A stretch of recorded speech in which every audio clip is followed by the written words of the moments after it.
Hey guys, I'm Sarah. Welcome back to my channel. Today I'm going to be doing my April reading wrap-up. So I have a wide variety of books here today. I mean, not really wide. It's mainly one series because I kind of got carried away with book purging and I had to reread the particular series. It's a middle grade series and I kind of went overboard with that a bit. So that proved to be very interesting, revisiting those books. I'm going to talk about those at the end though, so in case you guys don't care about it, you can just skip it or whatever. So I'm going to go over the other books first. But it was a very strange reading month.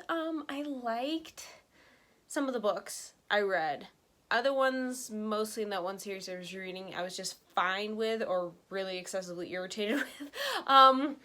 Or just some odd ones in here. I don't know. Before we start with the first book, I also want to say I have reviews for all of these books on my Goodreads. I will leave a link to each and every one of these reviews in the description. So if you want further details, content information, stuff I might have forgotten to mention in this video, that will be all linked in those reviews down below. So I encourage you to check it out. With that out of the way, we're just going to jump into the first book, which was, I started back in March. I had a weird time with this book. It is honestly baffling. I do not know what happened. And that is The Lion of the Sea by Michelin Reichman, I believe is how you say the author's name. I actually don't know. I apologize if that's incorrect. This is the second book in the Maidenship series. And, well, I can't say too many details about it.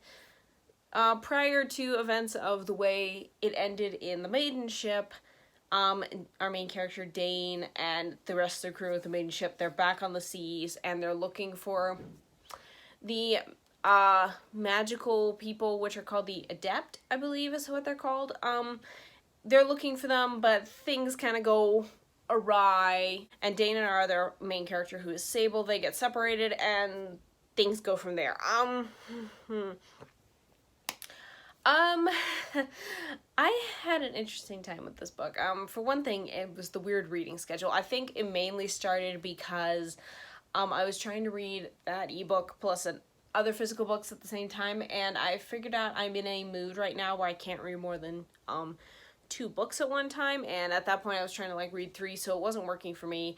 And the story for the most part is pretty good. I gave it 3 stars. I had issues with it.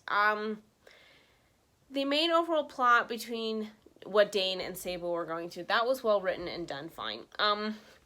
There was this weird part in it wasn't in the middle, I forget exactly where it was, but with mermaids. And here's the thing with sirens. These aren't like the Disney version of mermaids, let's just say that, but these aren't the man-eating siren version either.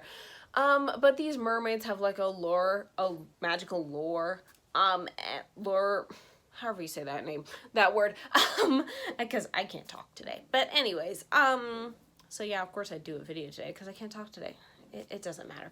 Anyways, you have this basically magical compulsion to make men want to be with them, and stuff like that. So the mermaid does use it on Dane. She forcefully kisses him twice, I think. I forget. There was this weird thing going on, and he pretty much only did it because he was basically magically told to, which is okay, that's problematic right there. And then there was this weird thing with us combining his soul with a mermaid soul to get the information he needed to find Sable, and it was just strange. I did not like that part. I didn't like the whole mermaid aspect. Because of that, it was just weird. I thought it was highly unnecessary as well. I just didn't like it. It was really weird. It made me kind of uncomfortable. Then later on, there was I don't know, the rest of the story just went on, and then by the end, they come across this weird pirate cove, which is fine in and of itself, but I didn't get it. Why are the pirates here? I don't get why this secret pirate base is here, and why we're suddenly, because at the very end we're going along, we're doing our thing, we're running from the bad guys, and then suddenly we're in this weird sort of alternate reality place where we're doing things with the pirates. it was like for the last several chapters of the book, and then we're doing things with them. It was super weird. I thought that was odd. I thought the pirates were highly unnecessary. And the pirates are also led by a female-female couple. So keep that in mind. That kind of annoyed me a bit. I will say at least the author didn't feel like the author shoehorned it in just because, like most books do nowadays. So, yeah, there was that. But the pirate thing at the end, even negating that part, it was just weird. It felt out of place. It felt very, very strange. Like, why are we here? What are we doing? And yeah, I'm still gonna finish the third book in this trilogy. I do have it, so, and I am curious to see how things are gonna end up, but I have very mixed opinions now of this series. Also, there was like, oh yeah, I forgot. There was also a scene in this book where like, basically Dane and Sable share a bathtub together. It was really weird. It was like, that was highly unnecessary too. Like, seriously, what are we doing here? So there was that made me like, okay, like, why? So yeah, I have very mixed opinions about this series now. Like, I liked the first book. This one, I liked certain parts of it, but most of it just either bugged me or was like, this is highly unnecessary, or why is this here? So I don't know if it's just middle book syndrome for this one and the third book will be really good. I don't really know. So yeah, that's where I land on this one. I will hopefully continue and read the third book at some point soon, but as of now, that's kind of where I land with this one, and I'm uncertain if I would ever read it again. So there is that. Next two books I have to talk about are on a much happier note, and that is the Magic on Main Street series by Shea. This is part of her Magic Forward Supernatural City universe, and my family and I buddy read both of these books. First book is The Lies of Vampires and Slayers. In this one we follow Jade. She is a vampire slayer, and she works on the magical, what is it called? The Magical Task Response Team. I don't know if that's the official name. I think that is, but anyways, Task Force. No, it's the Magical, I'm not gonna get this name right. It's the okay. It's the Magical Task Force Response Team. That's it. Okay.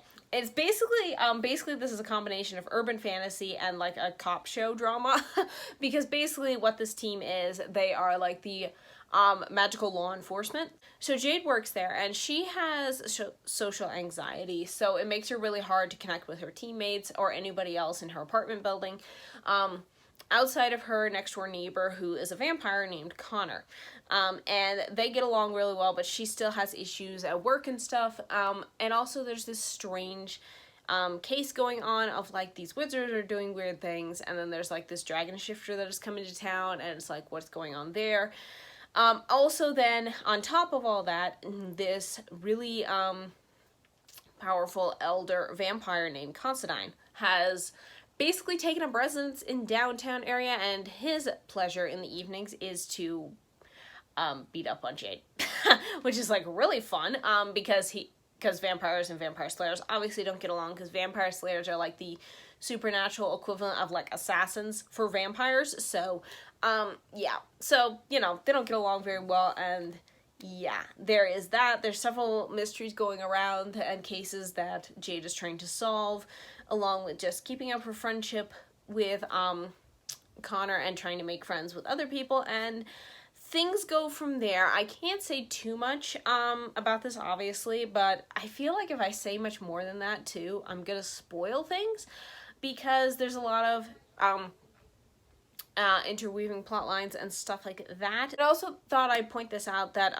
if you've read the previous 4 series in this universe, Jade's series is kind of separate from the overarching plot line that is happening in the previous books. So her series is actually set back in time to around the same time frame as Pack of Dawn and Destiny. So Gate of Myth and Power, the events in that series have not happened yet. So we're kind of going back in time a bit, but yeah, I really enjoyed seeing Jade's perspective on things and just her social anxiety and the way she would just think about trying to say the perfect thing but it would never come out right and stuff. I related to that. Though I'm kind of the opposite, I say things and then I sit there and think about what I just said. So to an obsessive degree sometimes. So I'm kind of the opposite. I'm like, say it and then obsess about it later. She obsesses about it first and doesn't even say it. So there is that. Considine, I will say in this very first book, he's a jerk. He's an absolute jerk. He is our other main character that we see our events from, and he's a jerk. It took me until book 2, The Games of Enemies and Allies. Yeah, it took me until about halfway through that book before I started warming up to him. In the first book, I did not like him at all. He was a jerk.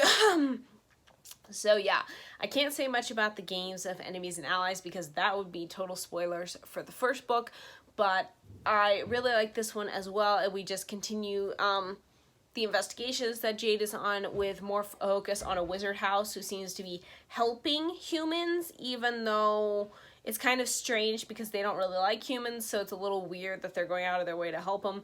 So that's the main focus of the second book, but it's kind of a little bit in the first book that the first book is more introducing the characters, the world, what's going on, things like that. So, yeah, I also read, though both books could qualify for this, I read The Lives of Vampires and Slayers for also Chantel's Read Your Bookshelf Challenge. The prompt for April was a red-haired character, and Jade has red hair. So, because I was thinking at first, what am I going to read for this one? And then I realized, oh yeah, I can do this one because Jade has red hair. So, yeah, that is what I read for that prompt, and I really enjoyed both of these books. I only gave them both 4.5 stars, though. The previous Magiford series, the first books of every series, except for one, I've given 4.5 stars, and the one I gave just 4 stars, and then the rest of the books I usually gave 5 stars. These two, the second book, I didn't love it as much, or much more than the first one, so I gave them both 4.5 stars. Still amazing books. It's just at that point in the series, it wasn't really drawing me in. My family and I are currently reading the third and final book in the series as I'm recording this, and that one I think has the potential to be a 5-star book because I'm much more drawn in. The characters are having more dynamics going on. I just cracked my neck. Okay. So yeah, they have more dynamics going on, and that's what I like about K.M. Shea's writing. So, yeah, I think that one has potential to be 5, but these two are 4.5 stars, which is still great. I mean, I would still reread these books like a mad lunatic. So, yeah, I really, really enjoyed them and would highly recommend them, especially if you want clean urban fantasy. As far as I can tell for right now, I'm still kind of researching for urban fantasy for myself, but Magiford is definitely one, if not the top clean urban fantasy series ever. So, yeah, definitely check them out. The next book I have to talk about is actually a short story. I don't have a ton to say about it, and that is Homeward by Angela R. Watts. I gave this 3 stars. It was okay. It was like, I think it was less than 48. I think it was like 16 pages. It was just a short story about a sister struggling with her older brother's choice to have committed suicide. So, yeah, there wasn't much to it.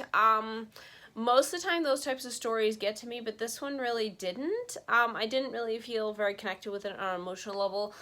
I'm not heartless, I promise. But I just didn't connect with this one, and it was just okay. So, yeah.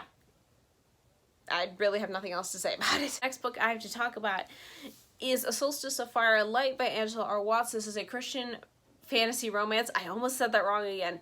I messed it up the first time. Anyways, and in this one we follow 2 characters whose names I don't know how to say. I'll put them down here at the bottom of the screen, but I don't know how to say either one of their names, so I'm just gonna call them girl main character and guy main character because I honestly have no idea how to say their names. So I'll put them down here. If anyone knows how to pronounce them, please let me know because I don't know. So anyways, this book is set in the same world as Angela R. Watts' Remnant trilogy, which I did read and talk about in my March wrap-up. I will leave a link down below if you want more details on that, but you do not have to read that series to read this book yet. This really has no connection to it at all, except it's set in the same world. Anyways, in this one, our girl main character, she is basically on the run with her brother from these wizards who want to capture them for reasons that is told to us on the back, but we don't learn about in the book until, like, I kid you not, somewhere around here. And I'm just like, why was that on the back then? Because that feels like a spoiler, but anyways, whatever. Blurbs are really hard to write, so yeah, I understand why sometimes authors can put too much information or not enough information in them. So anyways, regardless of that, anyways, they are running away, but then her brother, due to a series of circumstances, her brother ends up getting kidnapped. The wizards kidnap him, take him away. She, on the other hand, at the same time, when he's being kidnapped, she is thrown in jail for something she didn't do. And then where she meets our male main character, who he is a fighter. He is a slave fighter, basically. He has been enslaved since childhood to be a fighter in a ring, kind of like a gladiator type thing. So they end up getting thrown into this death arena together. And so they help each other get out of it. And in exchange, and just because he wants to, our main male character, he offers to help her track down these wizards and get her brother back, because if it weren't for him, she would have been captured by the wizards as well. So with that in mind, they kind of set off together, and they end up on this Christian pirate ship, basically, to rescue children that the wizards have also kidnapped for their rituals and stuff like that, and also to hopefully free her brother. I'm just going to leave it at that. There is more information on the back, so if you read the blurb, you get more information than that, but I feel like some of it could be, it's not a spoiler because it's on the back, but yeah, apparently text can come in and it'll keep going, but not timers. Okay. I gave this book 4 stars. I really enjoyed it. I really enjoyed the journeys both these characters went on. Our main female lead, she has a lot of trust issues, a lot of, like, anger and stuff towards it, towards the world and towards other people and stuff. I really liked both of these characters, and yeah, their faith journeys that they went on and stuff. There's a lot of redemption, a lot of them learning about Elohai, which is God in this story, and yeah, I really enjoyed this one. This one definitely has less violence than some of the author's other books, so if you've been interested in her books, but you've been like, she tends to write really violent stuff, there's like one swear word throughout this whole book, because she tends to put a few swear words in her books too. There's only one swear word here, it's the A word, and then there is, like, very little violence. Like, the one fight scene at the end, there's a little bit of blood, and that's just about it. It's very tame compared to her other books, so yeah, definitely if you want to try any of her books, see if her writing works for you, I'd recommend this one if you don't really like all the violence level. Really like the cover of this one. So yeah, really enjoyed it, and I would highly recommend it. Okay, so those are all the, I guess you could say quote-unquote, well, young adult and adult books I've read this month. So now we're going to get into the long series that I have been slowly chipping away at with what I have, and I've sort of separated them out into how I ended up, rating them or just not finishing them at all, and that series is the Thoroughbred series. This is an older, very older, it was like originally started in like 1990, 1991. This series went from there until 2005. So these are books I'm going to be going very quickly through because I know probably most people aren't interested in them, but I'm just recording them here because I did read them in April. I read all of these in April, and I'm mentioning them because, yes, I did. So basically this is part of my book purging, like, crusade I've been on for the last 2 years. So yeah, ever since last year anyways. I don't know if that makes sense, but whatever. Since 2023, I've been on this book purging and crusade, and I finally got to this series, and most of them are leaving. There's only so far, there's only like 3 that are staying. So there's quite a few books leaving.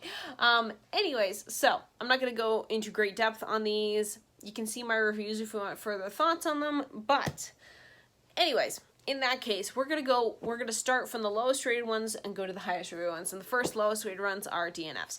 So I DNF'd Samantha's Journey. This is one of these special editions. This one, it didn't match up, like, timeline wise. This was written by a ghost author, Karen Bentley. Oh, I didn't like her books. Huh, which I'll talk about in a minute. So that's interesting. Good thing I didn't try to read this one then. This one, it was sad.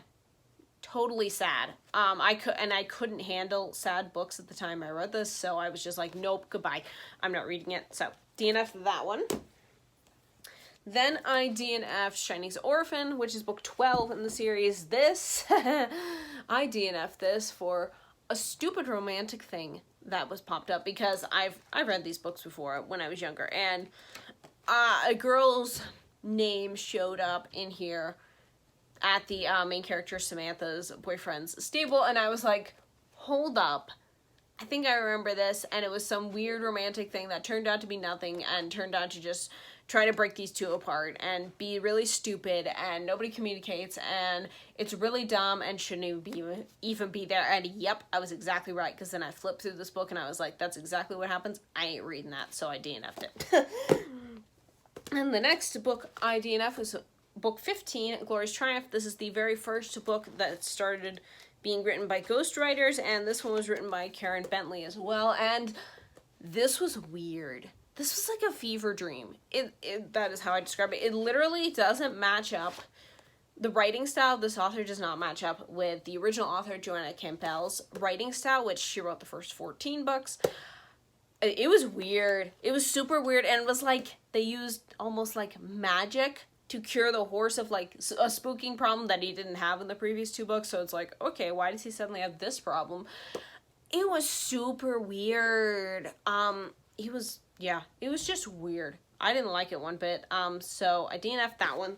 Then I tried book 16, Glory in Danger, which this does have an interesting premise, which I'm sure things are a little different now how they handle it on racetracks, because this book was originally written in 1996, so I'm sure things are way different now. But there was a whole issue of Glory, the main racehorse in this book. Someone just keeps trying to drug him, and of course that is a huge issue on racetracks, because they do like drug tests and stuff like that. So, and a lot of these drugs could potentially kill him. So the plot line was interesting, but unfortunately I do not like this author's writing style. This was also, again, written by Karen Bentley, and I just don't like it. There were also, like, within 8 pages, there were already like 2 or 3 differences. I mean, it's like the author couldn't have read the first 14 books to find out how these things are. I mean, these were like major things too. So that kind of turned me off. And yeah, didn't really care, so I DNF'd this one too. I also then proceeded to DNF, or not finish, but I went through the books to find which ones were written by Karen Bentley, and just automatically DNF'd all those, which was books like, I think it was 17, 18, at least of the ones that I own, because I don't own them all in order. So it was 17, 18, 20, 21, 22, and 23. So I ended up DNFing 5 books right off the bat. So actually no, that would have been 6 books. 6 books right off the bat. So yeah, there was that too. I'm not showing them though, because I didn't technically read them. I just kind of looked at the author and went, flipped through them enough to write a 1-line review for Goodreads, just for my clarification's sake, not really for anybody else's. I just wrote it for me. And yeah, so DNF'd all those. Okay, next category are 2-star books. The first one is book 8, Sierra's Steeplechase. Why does this exist? It literally had no reason to exist. I don't get why Samantha wanted to save Sierra and make him into a steeplechaser. I don't get what happened in 90% of this book. Yeah, goodbye. Okay, and the next 2-star book is Wonder's Sister, which is book 11. This one, I liked some things about it. Because that's what 2-star is. It's basically like, I like a few things about it, but it's got more gripes than likes. If I totally hate a book, it's 1 star. Or I just DNF it. But yes, this one had inaccuracies all over the place. They only rescued the horse because of her bloodlines. And they said that so often. I was just like, can't you be happy you rescued this poor starving horse and raised her to health? And can't you just be happy she's alive because she's a living creature, not because she has great bloodlines? Oh, that drove me absolutely bonkers. Yeah, that drove me nuts. So bye-bye to that book too. Okay, next section of books. 3 stars. All these. First one was book 5, Ashley's Dream. I didn't care. It felt very stilted at first. It was fine. Then we have book 7, Samantha's Pride. Why are the Townsends still in business? Why are they throughout this whole series? I don't know, because they tried to kill this horse. goodbye. Okay, book 9, Pride's Challenge. This one was the most interesting out of these 3-star ones. At least the Townsends are terrible. At least there was some external events going on at the same time as the horse racing events, so there was that. And then there's book 10, Pride's Last Race. It was there. That's it. And then we have book 14, which is Cindy's Glory. This one was probably the second best one, because at least the girls, when they were trying to condition a racehorse, they didn't know what they were doing. It kind of showed they at least had to do some research on it, some guessing and stuff. So yeah, it was realistic enough. I did like that also in this book they had a conversation about how technically racing, they shouldn't be racing 2-year-old horses, because horses aren't fully grown and have their bones developed until they're like 5. So like literally 2-year-old horse racing should not be a thing, but it still is, sadly. So I'm glad at least that was pointed out in this horse racing book. I mean, it took them till book 14 to point it out, but hey, at least they did. So yeah. And then we have the last 2, which are 2 of the 3 that I'm keeping. And these are 4 stars. The first book is book 6, Wonder's Yearling. We follow Samantha as she is helping train Wonder's Pride, who is Wonder's Yearling. And it's just their events that are going on at Townsend Acres, changes, stuff like that. I really enjoyed this book. This was always a favorite of mine. I read this one quite a bit when I was younger, and yeah, it still has a nostalgic hold on me. I really enjoyed this one, so yeah. And the other 4-star book, and the last one, is book 13, Cindy's Runaway Colt. This one, we follow Cindy. She is a foster kid, and she definitely has some trauma from that, and this kind of on shaky ground of whether she can stay with the McLeans at White Brook Farm, which is a nice home for her. And then she finds this abused horse, Glory, in the woods, and things go from there.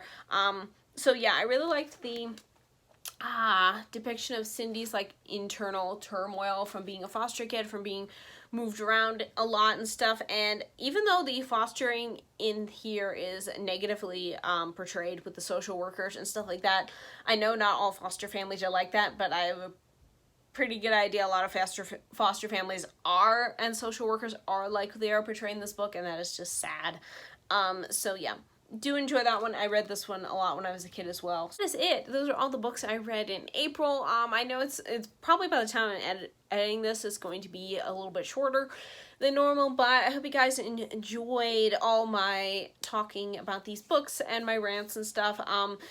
I will be continuing, I know, in May to read the Thoroughbred series. I'm basically going to read them all, or DNF them all, depending, until I'm done with them, because that is a lot of books I'm getting rid of right there, and yeah, that's going to clear up a lot of space. So that is my main mission, but I'm going to read other books in between, so there will be some interesting books to talk about as well, not just that series. So I hope you guys enjoyed this video. Let's talk books down in the comments below. Thank you so much for watching, and I will see you next time. Bye!